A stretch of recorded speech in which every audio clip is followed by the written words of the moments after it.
Hi everyone, I'm Kennan, and today we're talking about a 964 generation 911. But this isn't just any 964 because this one helped solve a murder. And in today's video, we're going to be telling its amazing story. Before we get going though, big surprise, this 964 is currently for sale, being auctioned live on, of course, Cars and Bids. In addition to being the hero of today's story, this car is also very desirable in its own right. It comes with a manual transmission, it's finished in the classic shade of Guards Red, and it has a variety of upgrades to the suspension, the engine, and of course these very identifiable rotiform wheels, which we'll get into more in a little bit. And so if you've been in the market for a 964, after you finish watching this video, click the link in the description below where you can head to the live auction of this one, where you can bid on it and buy it only on Cars and Bids. And we begin this 964 story by going back to September of 2023, when Matt Adair, who works here at Dobson Stuttgart, received a call from the police asking him if he was the Porsche expert. Well, naturally he was a little hesitant and wanted to know why, but the police were tracking down a car that had been stolen and wanted his help in identifying it. Going back a little bit further than that, this 964 was one day just sitting under a cover. The owner of this car, like many of us who live in cities, kept this car at an apartment complex, and next to it was a Polaris Slingshot. Unfortunately, this car was in the wrong place at the wrong time, as two criminals had been casing out that particular parking garage. Originally, they were planning on stealing, allegedly, the Slingshot that was parked next to this car, but the curiosity got the better of them. They picked up the cover and decided that this was the car they wanted to steal, a bright red 964. And they did exactly that. This car was stolen from the parking garage and it went out on a spree of crimes, driven all over the city and the Pacific Northwest. However, this car was involved in one major crime. It was a carjacking gone wrong. Basically, the two criminals who stole this car went to go steal another car and had somebody in it. There was a struggle, things didn't go well, and they ended up killing the person who was in that car. And all the police had to go on was this car was the getaway car. There was some grainy pictures of this car caught leaving the scene, and that is all they had to go on. Now, this car had been missing for a really long time when Matt got that phone call. The police had even asked the owner, who didn't realize the car was missing, "Do you know where your car is?" And well, he didn't. He didn't realize that the car had been stolen. And so this car was out there wreaking havoc on the city of Seattle. And so the police turned to Porsche experts to help track this car down. It's a relatively identifiable car, an old 911 with aftermarket wheels. There aren't too many red 964s running around with rotiforms, so Matt knew that this car would be pretty identifiable. And so he posted a picture of the car that the police sent him to his Facebook and leveraged his car community connections to find any information he could about this car. Evidently, people had seen it all over town. Some people had seen it at homeless encampments and seen it driving around, but the leads had kind of run cold until one day he was reached out to by some anonymous guy who saw the car in Portland. Matt was a little skeptical that it was the car originally, but then he got some grainy pictures of the car and it definitely was the car, a red 964 on rotiforms. And so he called the Seattle police. Unfortunately, his detective wasn't there at that time, so he had the Seattle police patch him through to the Portland police and explain the situation, that this car was being driven by criminals who had committed a murder.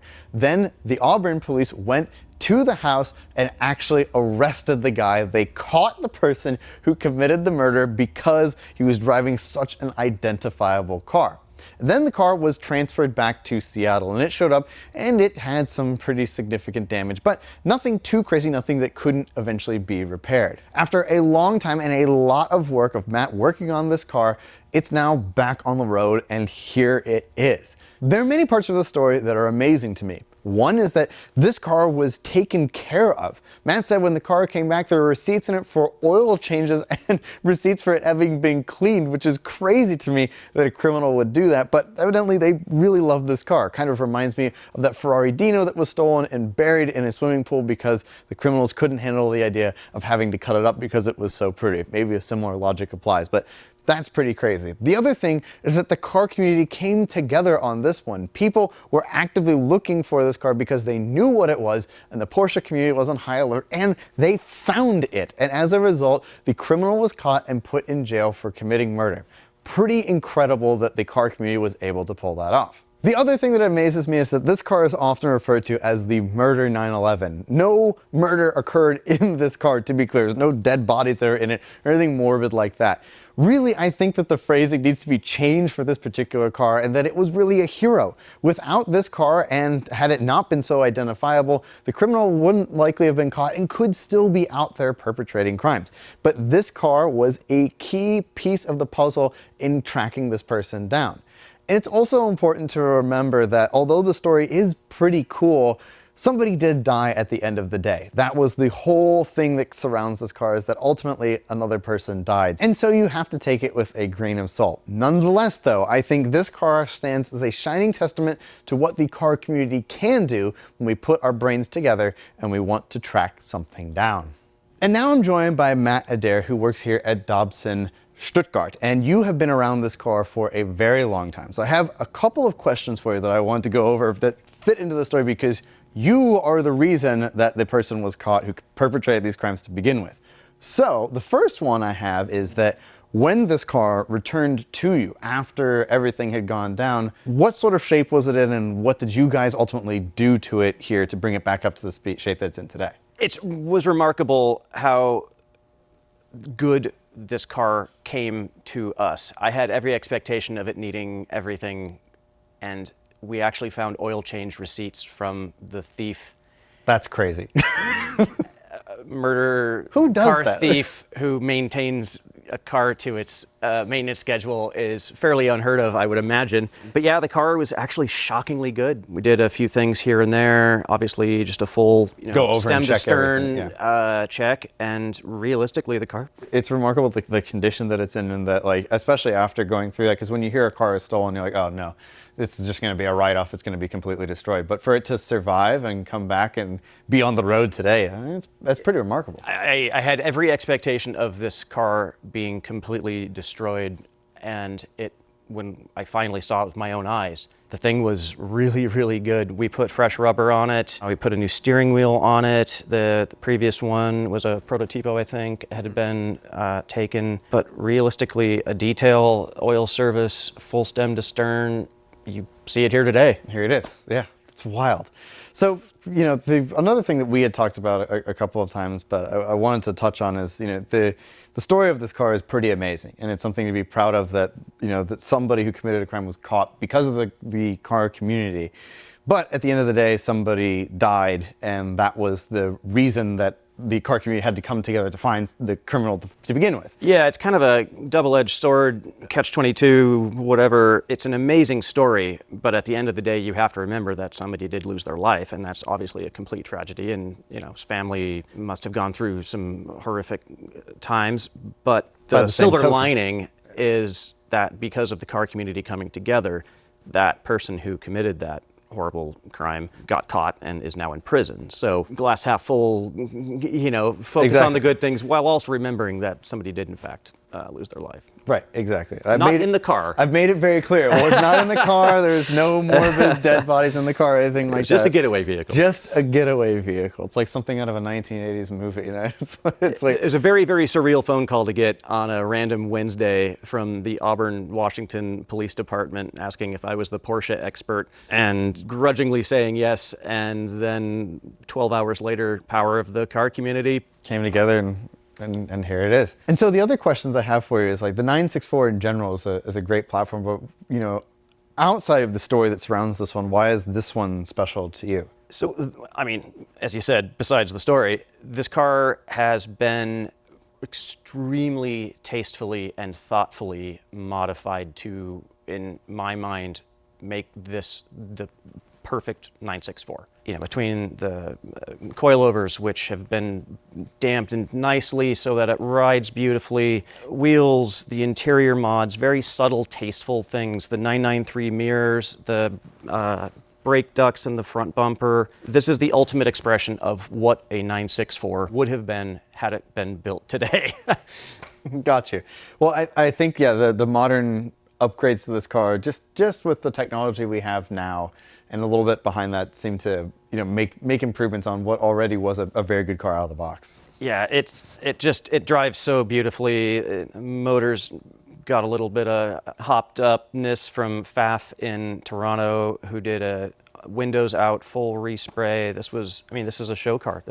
And for it to be involved in such a bizarre story, of all of the cars to be involved in such a bizarre story. I mean, if he'd stolen a dark blue Hyundai Sonata, he'd probably still be out there, but the fact that it was a Guards Red 1990 964 with rotiforms. Pretty wild choice, yeah, I have to say. Well, I know I said it to you before, but like there's a Cake song, and like one of the lyrics is the fingernails that shine like justice. The paint on this car, like, I know it's super cheesy, but like it legitimately stands for justice being achieved for a wrong that was done. And I just think it's such a cool story, and on top of it, it's a wonderful car to drive, and I think it's time to go do exactly that. You're gonna love it. I have no doubt. All right, driving the 964.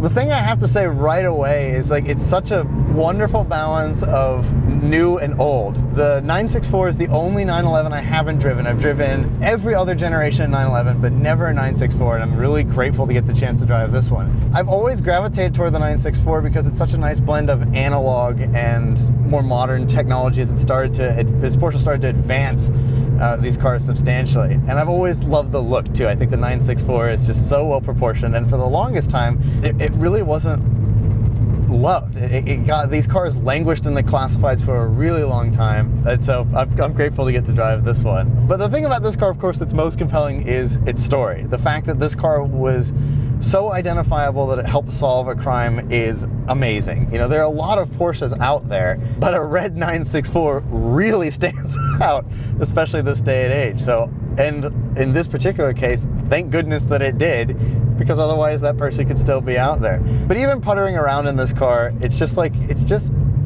nicely set up. I was talking with the owner of this car about the wheels, because these rotiforms look big.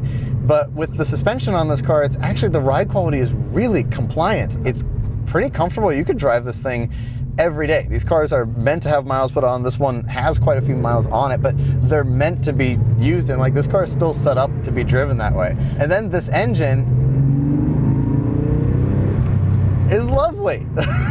It's got some tweaks on it, it's breathed on it a little bit, but it's got so much character. I fully understand like the air-cooled thing, and people really have gravitated to these cars and they become worth so much money.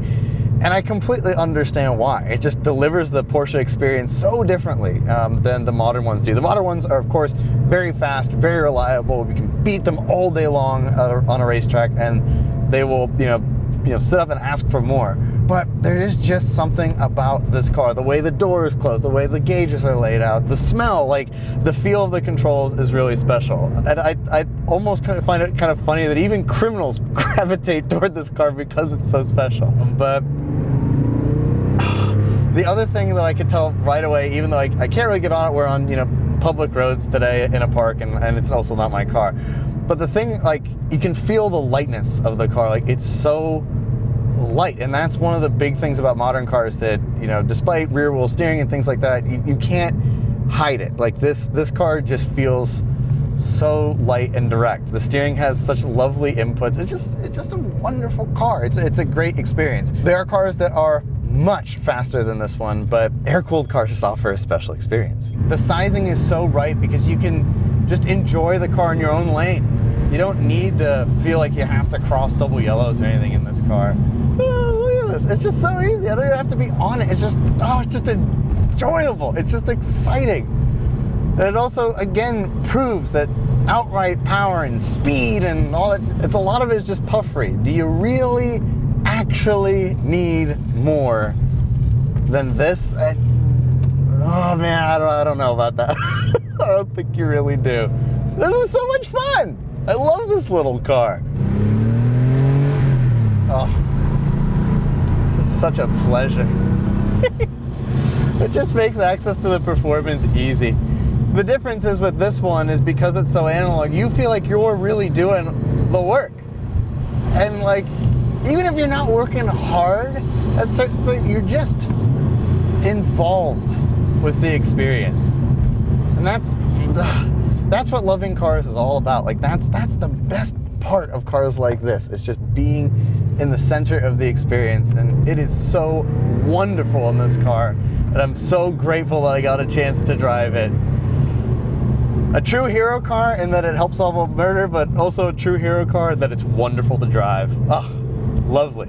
And that is the story of the famed Murder 964, although I really believe that this car should be called the Hero 964, as without this car, the tragedy wouldn't have been solved and that criminal could still be out there today. And if you're looking to own this unique piece of Pacific Northwest Porsche history, well, you can buy this one on Cars and Bids. Thank you all so much for watching. I will talk to you very soon.